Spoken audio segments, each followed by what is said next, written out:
अस्सलामुअलैकुम वरहमतुल्लाहि वबरकातुहू। नाजरीन, आज की हदीस आपसे शेयर करते हैं। आज की हदीस सुनन अबू दाऊद से ली गई है और हदीस का अनवान है गुस्से पर काबू पाने वालों के लिए हूरें।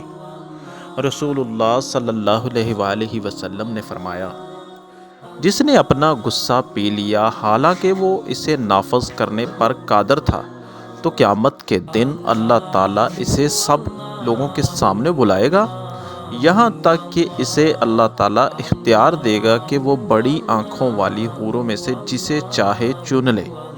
तो नाजरीन, आप लोगों से भी रिक्वेस्ट है कि जब भी कभी गुस्सा आए तो गुस्से पर काबू कर लिया करें।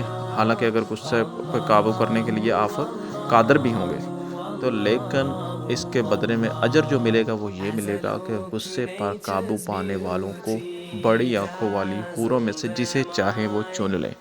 अल्लाह ताला से दुआ है कि अल्लाह ताला हम सब को गुस्से से महफूज फरमाए और गुस्से पर काबू पाने वाला बनाए। अब मिलते हैं नेक्स्ट नई वीडियो में। अस्सलामु अलैकुम वरहमतुल्लाहि वबरकातुहू।